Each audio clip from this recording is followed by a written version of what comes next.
Hello everyone, welcome back to the channel. आज हम करेंगे कि कैसे हम नॉमिनल जीडीपी को रियल जीडीपी में कन्वर्ट कर सकते हैं। और जो वीडियो का लास्ट वाला पार्ट था, मैंने उसमें आपको रियल जीडीपी और नॉमिनल जीडीपी के बीच का जो डिफरेंस है, जो मीनिंग है, वो क्लियर किया था। एक बार हम रिवाइज कर लेते हैं। नॉमिनल जीडीपी का क्या मीनिंग होता है? जब जीडीपी को मेजर करते हैं करंट ईयर प्राइसेस पर, तो वो नॉमिनल जीडीपी है।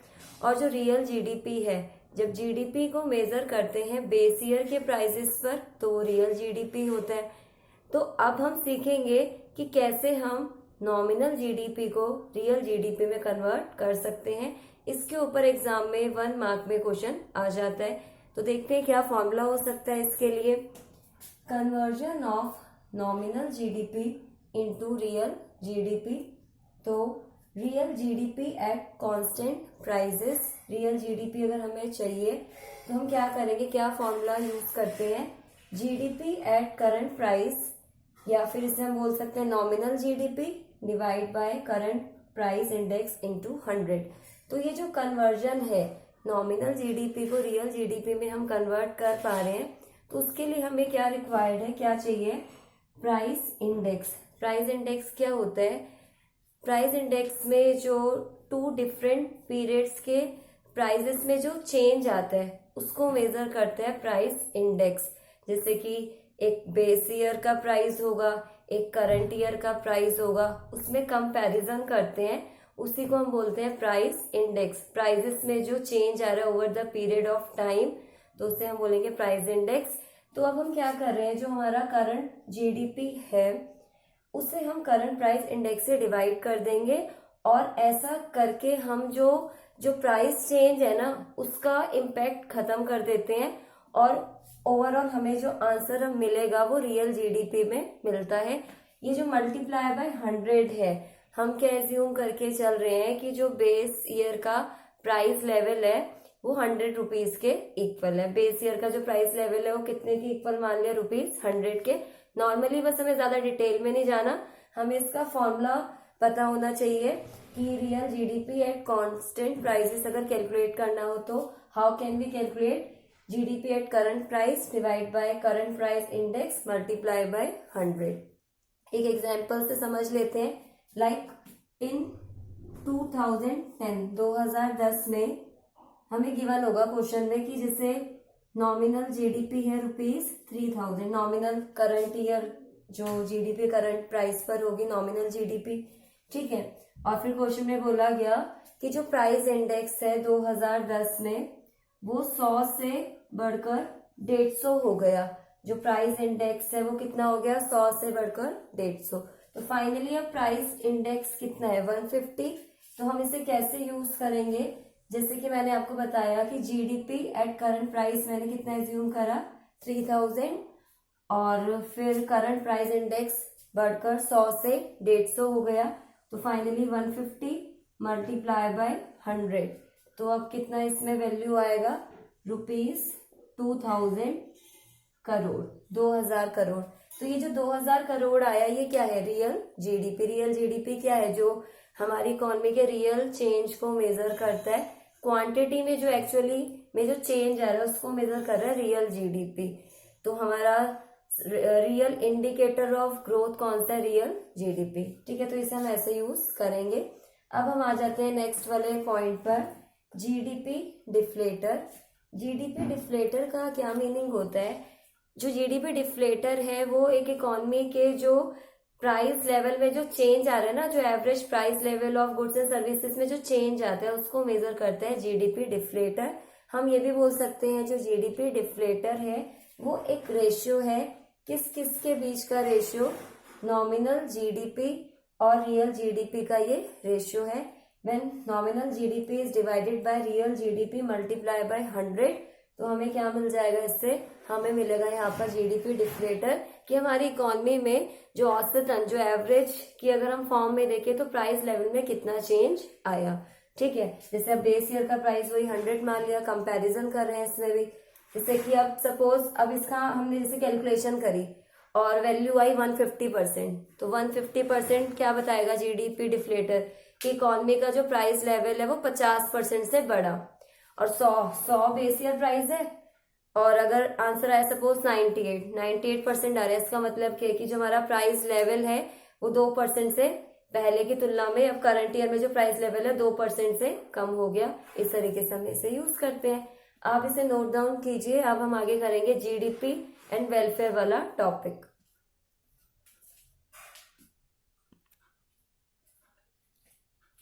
GDP and welfare. नॉर्मली हमें क्या पता है कि जो जीडीपी है, अगर जीडीपी की वैल्यू बढ़ती है तो फिर क्या होता है कि इकोनॉमी का वेलफेयर भी ज्यादा होगा, और अगर वही जीडीपी कम हो जाए तो इकोनॉमी का वेलफेयर भी डिक्लाइन हो जाता है। तो ये जो जीडीपी है, यहाँ पर हम जब वेलफेयर की बात करते हैं तो किस जीडीपी की हम बात कर रहे हैं? रियल जीडीपी की। जो इकोनॉमिस्ट होते हैं जब वो कंट्री की ग्रोथ को मेजर करते हैं तो वो किस जीडीपी से करते हैं? रियल जीडीपी से मेजर करते हैं। So we are here talking about real GDP, कि एक्चुअल में जो प्रोडक्शन में चेंज आ रहा है उसकी बात हो रही है, जिसमें प्राइस लेवल कांस्टेंट है। तो अब हमें इसमें क्या देखना है कि नॉर्मली जीडीपी का एक तो मीनिंग हमें क्लियर होना चाहिए। जीडीपी का मतलब क्या है? ग्रॉस डोमेस्टिक प्रोडक्ट, कि हमारी कंट्री में जो भी टोटल गुड्स एंड सर्विसेज का प्रोडक्शन हुआ एक पर्टिकुलर ईयर में, तो वो हमारा क्या है? GDP. Gross domestic product is the market value of final goods and services produced with in domestic territory of a country in a particular year, वो जीडीपी है। नॉर्मली ये तो हम सभी जानते हैं कि हाँ, प्रोडक्शन ज्यादा होगा तो ज्यादा लोगों का भला होगा, प्रोडक्शन कम हो तो फिर लोगों का भला भी कम हो जाएगा। बट जीडीपी की कुछ लिमिटेशंस है, कुछ कमियां हैं। हर बार जीडीपी का बढ़ना वेलफेयर का इंडिकेटर नहीं होता। हर बार जीडीपी जो है सही साबित नहीं हो पाता, सही तरीके से वेलफेयर को नहीं दिखा पाता। तो वो क्यों होता है? उसमें मतलब क्या क्या चीजें हो सकती हैं, क्या क्या जीडीपी की कमियां हैं, अब हम वो पढ़ेंगे। तो देखते हैं लिमिटेशंस क्या क्या कमियां हैं जीडीपी की। सबसे first, distribution of national income. तो बहुत सिंपल सा पॉइंट है ये।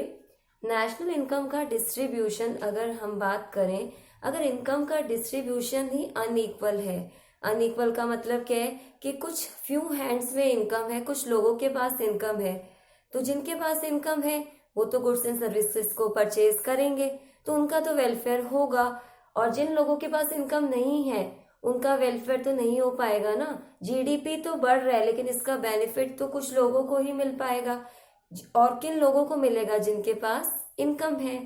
ठीक है, फिर ऐसे ही इसमें एक और पॉइंट आ जाता है कि जीडीपी में, जैसे अब देखें यहाँ पर जीडीपी, अब ये जो पी होता है, पी किसके लिए होता है? प्रोडक्ट।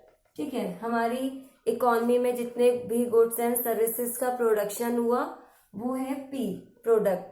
तो अब इसमें कोई जो प्रोडक्ट्स की कंपोजिशन है ना उसको ही हाईलाइट नहीं करता। कंपोजिशन मतलब कि किस किस टाइप के प्रोडक्ट आ रहे हैं वो सभी अलग से हाईलाइट नहीं कर रहा। ओवरऑल हम जितना भी गुड्स का प्रोडक्शन हुआ वो कंसीडर कर रहे हैं। लाइक वॉर गुड्स का भी प्रोडक्शन इसमें आ रहा है, कंजप्शन गुड्स का भी, प्रोड्यूसर गुड्स का भी, वो सब चीज इसमें आ रही है। तो क्या पता जो जीडीपी है उसकी वैल्यू बढ़ी, सपोज वॉर गुड्स के प्रोडक्शन से बढ़ी, तो वॉर गुड्स की प्रोडक्शन से जो है फिर डायरेक्ट बेनिफिट लोगों को नहीं मिलता। तो फिर वही बात आ गई, जीडीपी तो बढ़ा, वॉर गुड्स की प्रोडक्शन की वजह से जीडीपी बढ़ा, लेकिन इसका बेनिफिट डायरेक्टली तो लोगों तक नहीं पहुंच पा रहा। तो जीडीपी, क्या पता चल रहा है इससे कि जीडीपी हमारी इकोनॉमी के वेलफेयर को हर बार सही तरीके से नहीं बता पाता। ठीक है, तो हमने पॉइंट करा डिस्ट्रीब्यूशन ऑफ नेशनल इनकम का। इसमें हमें क्या बताना है कि इनकम का डिस्ट्रीब्यूशन अगर अनइक्वल है और जीडीपी बढ़ रहा है तो बेनिफिट कुछ लोगों को ही मिल पाएगा। और क्या बताया मैंने इसमें कि जो ये प्रोडक्ट है, प्रोडक्ट में कंपोजिशन ऑफ प्रोडक्ट ये नहीं बता पाता, अलग अलग टाइप के गुड्स बनते हैं। अब क्या पता किस गुड्स के प्रोडक्शन की वजह से जीडीपी बढ़ा, तो वो क्लियर नहीं हो पा रहा। तो इसलिए भी यहाँ पे हम वेलफेयर का सही तरीके से पता नहीं लगा पाते। नेक्स्ट पॉइंट देखते हैं क्या लिमिटेशन है जीडीपी की। Non monetary exchanges. अब जीडीपी की डेफिनेशन में यही आ जाता है कि जीडीपी क्या है? Market value of final goods and services है। तो ऐसे लेन देन, ऐसे ट्रांजेक्शन्स जिनकी मनी वैल्यू नहीं है उसको तो हम रिकॉर्ड करते ही नहीं, जीडीपी में कंसीडर ही नहीं करते। इट मीन्स हम अंडर एस्टिमेट कर रहे हैं, जीडीपी का अनुमान हम सही तरीके से नहीं लगा रहे। अंडर मतलब कम वैल्यू कंसीडर कर रहे हैं। जैसे अभी भी इंडिया में रूरल एरियाज है, वहां पे नॉन मॉनेटरी एक्सचेंजेस होते हैं, लाइक जैसे बोलते हैं ना barter system of exchange of goods against goods without use of money. तो वहां पे पैसे नहीं है, पैसे का रोल नहीं है, तो जहां मनी नहीं है वहां पे उस ट्रांजेक्शन को जीडीपी में हम नहीं ले सकते। प्रोडक्शन चाहे क्यों प्रोडक्शन अगर हो भी रहे, लेकिन अगर उसका मनी वैल्यू नहीं है तो उसे जीडीपी में कंसीडर हम नहीं कर रहे हैं। तो फिर वही बात आ गई कि हम जीडीपी को सही से कैलकुलेट नहीं कर पा रहे। और भी हम इसमें पॉइंट देख सकते हैं लाइकवाइज की, जैसे सर्विसेज ऑफ हाउसवाइफ्स की सर्विसेज होती हैं, और एक टीचर अपने सन को पढ़ाती है। तो ये सब जो सर्विसेज हैं इसको भी जीडीपी में इंक्लूड नहीं करते, क्योंकि इनकी कोई मनी वैल्यू नहीं होती।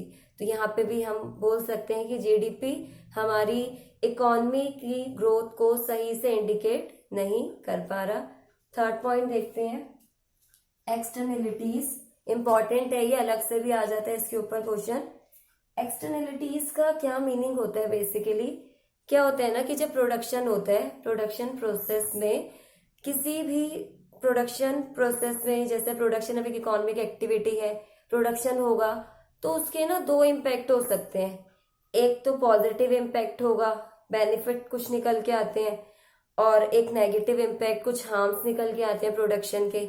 तो उन्हीं पॉजिटिव और नेगेटिव इफेक्ट्स को, पॉजिटिव और नेगेटिव जो इम्पैक्ट पड़ रहे हैं कंट्री पर, उसी को हम क्या बोलते हैं? एक्सटर्नलिटीज। ठीक है, तो अब इसे हम कैसे समझेंगे, एक एग्जाम्पल से क्लियर कर लेते हैं। लाइक अगर क्या हुआ, प्रोडक्शन हुआ, प्रोडक्शन होने से पॉल्यूशन हो जाता है।